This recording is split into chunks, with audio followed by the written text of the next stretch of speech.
Local area networks, dynamic routing, and protocols.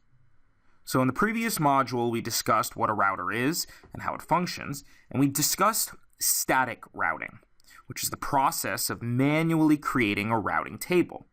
So in this module, we're going to define in more depth dynamic routing, which is what allows routing, just like with DHCP and IP addresses, to be dynamically upkept, and which is going to allow for a much more flexible network.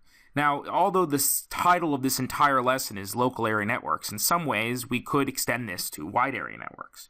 So we're going to talk about dynamic routing, and then we're going to talk about two different types of dynamic routing. These are distant vector and link state.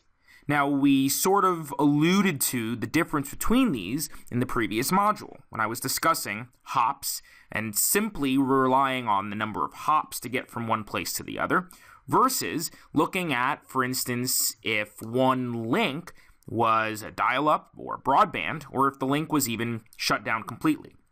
And so there are two different types of protocol sets we're going to look at. There are distant vector protocols. These are the protocols that allow distant vector routing. And then there are link state protocols. You'll see them listed here, and we'll talk about each one in depth. And if the acronyms are already starting to freak you out, don't worry about it. What we want to do is just know which ones are distance vector and which ones are link state.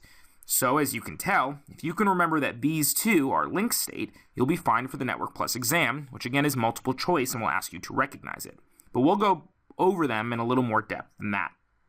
So dynamic routing uses a series of protocols to establish the routing table, as opposed to the route add command.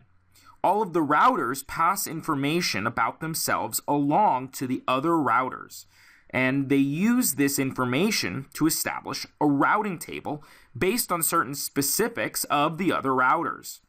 Now, there are two different types of protocols that are used, like I just mentioned.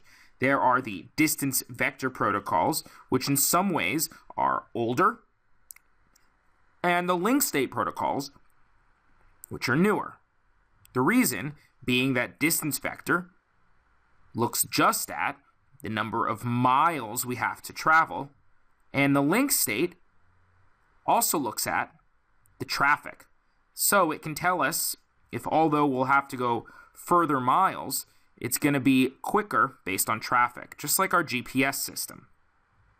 So let's talk about distance vector first. In distance vector routing, the routers on the network are only aware of the routers that they are directly connected to.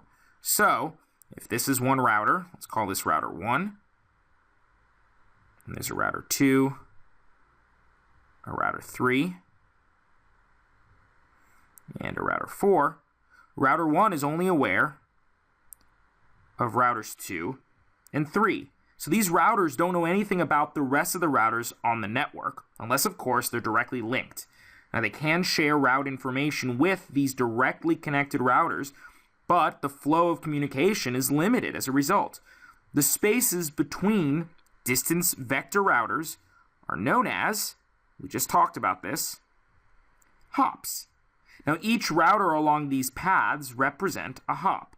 For example, a network with 5 distance vector routers has 4 hops from the first to last router. If we have 1, 2, 3, 4, 5 routers, there's 1, 2, 3, 4 hops. It's also important to notice that convergence, that's the updating of all of the information to the router table, is going to take longer with this set of protocols than with link state, which we'll look at in a second. This is because the routers don't have the knowledge of the entire network, so it takes longer for them to become aware of a change in the network. So there are 4 main distance vector protocols that are still in use today. The first one is called the Routing Information Protocol, or RIP. Routing Information Protocol version 2. There's the Border Gateway Protocol, or BGP. And finally, the Enhanced Interior Gateway Routing Protocol, or EIGRP. You can see how these two sort of have some similar names in them, and these two are obviously related. RIP, or Routing Information Protocol, is limited to only 15 hops. Originally, it required the information that updated every 30 seconds, and on a small network, this wouldn't have been a problem. But if we're talking about a very large network, which is where networks went, there was going to be a large amount of traffic being sent between routers at any one time. And so this became not very useful because of speed, and also the protocol itself was just not very secure, and it was very vulnerable to attacks, and it didn't support authentication of any sort. Now remember, we want something like authentication, which would be a username and a password, so I can make sure the router contacting me is the one that I wanted to talk with. So RIP2 came out, and this featured authentication, so it added it for better security. And it also was designed to reduce traffic flow. But it only supported 15 hops because it had to be backwards compatible with the previous version. And since the previous version was only 15 hops, so is this one. So again, not very useful for very large, intense networks such as the internet. Now, BGP is often associated with the internet. And the reason is because it can be used between internet gateway hosts, as this name implies. So it examines the routing table and decides what is the best route for data to travel based on the connections, the distances, and certain addresses.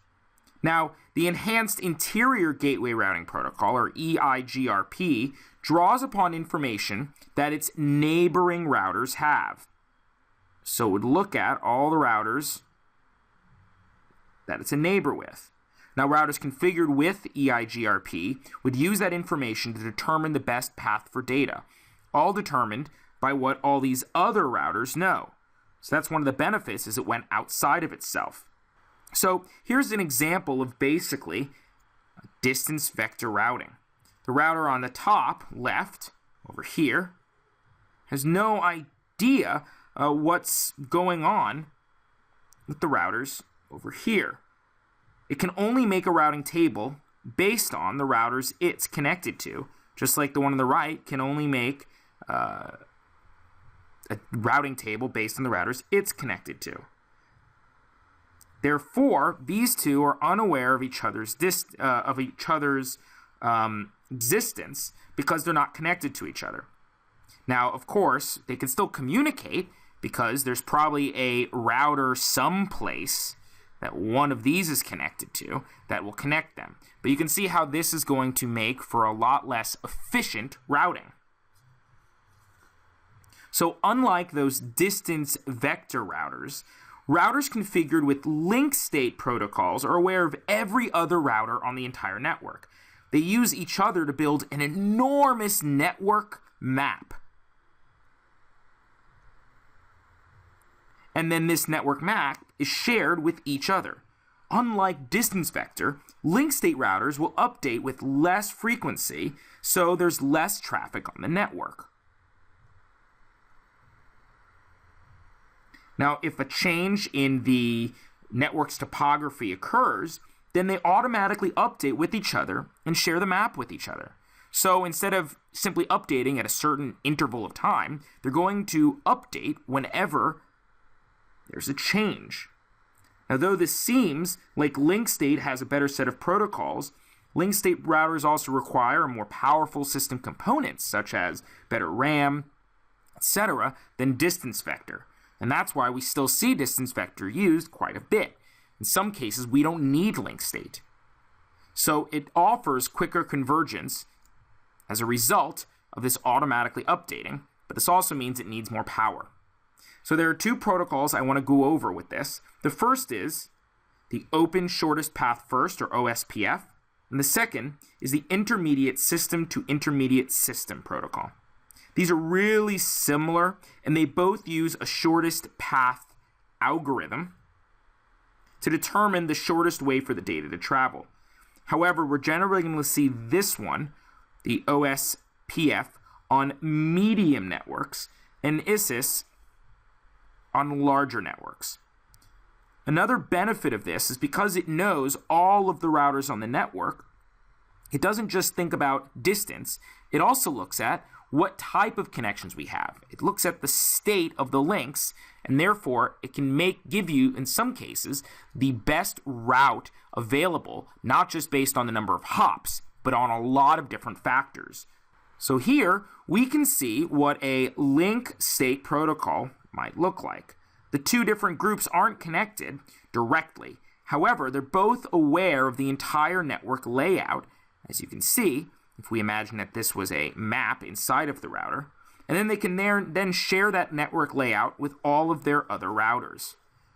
In this way, they create a massive network, a massive routing map on their network, and can communicate much more efficiently and quickly. So, we've just talked about dynamic routing, which means basically that the routers build their own network map or routing table. This is much more efficient than static routing. We also compare distance vector to link state. Again, distance vector is focused very much on hops and isn't aware of all of the devices on the network, only direct connections. Link state, on the other hand, looks at other features, so for instance, traffic, latency, etc., and has a huge network map.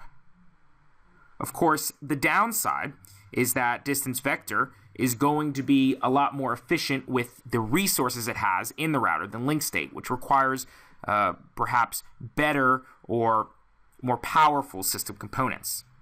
We also finally talked about the different protocols. RIP version 2, BGP, and EIGRP were our distance vectors, and our two link states. Again, OSPF is for medium networks, and ISIS, or ISIS, is for larger networks. We still see all of these used, but these are newer, perhaps faster at convergence, although perhaps not the most ideal for our network or necessary for the network we have.